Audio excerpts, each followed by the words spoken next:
There are some questions on how is tourism in Nagaland affected by climate change and resilience. So I invite Thangi ma'am and the director sir to reflect on that, please. Yeah, I think so. In fact, all over the world, climate change is affecting our land, our resources, and our people. So I think so. When we are talking about cultural tourism, it is not only the culture that we have to conserve and protect. It is also our environment, where our biodiversity is being very badly affected. And one way of doing that is that I feel that we need to also educate the host village or the host destination on these issues, and in which case the tourism aspect becomes a secondary part of it, which becomes a livelihood issue. But the main issue will be that when they understand their own diversity and their own problems that they are having because of the climate change, then they may also be able to be resilient about it, or be take the adaptation requirement for the climate change which is affecting us. So our cultural tourism has to go hand in hand with our conservation efforts that we have to promote. For all the people who have joined in Zoom, if you have any questions, please let us know. Otherwise, we'll conclude. And this has been a really wonderful learning, because apart from the sharing of experiences, we also learned about a lot of guidelines, policy making, legal aspects, which I think in our country we can all work together to strengthen.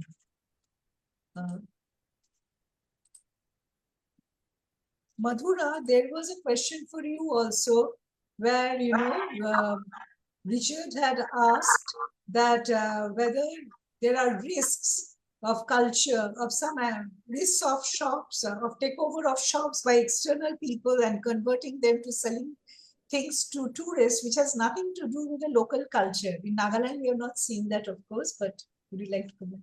Yeah, so I saw this question. So we really haven't seen this problem in Nagaland at all, because as I mentioned in my presentation, the community ownership and their own pride in their own culture is so high, and it is so community centric that they are promoting making their own products, and there is no takeover like this. So it's the communities who are actually attending to tourists, even through shops, selling, exhibitions, everything, because they are the specialists in what they make.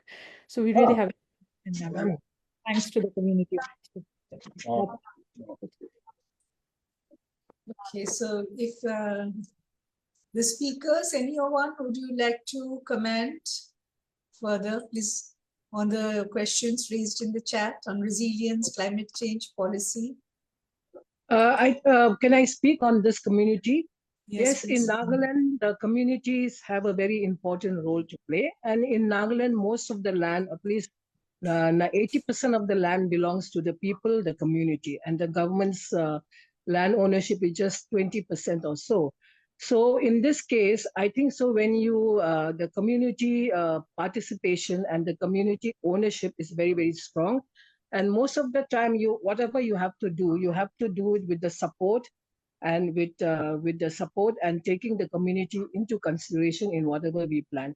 So in a way, it is much easier to do cultural tourism or this conservation aspects in Nagaland, because then the communities, they are the landowners, and it is very, what we need to do with them is to have an inner understanding of their own resources and their own biodiversity and their own culture and their own history.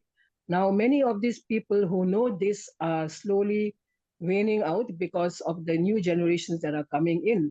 So it is very, very important to teach the people in the villages, especially the youths, on their own wealth and on their own strength.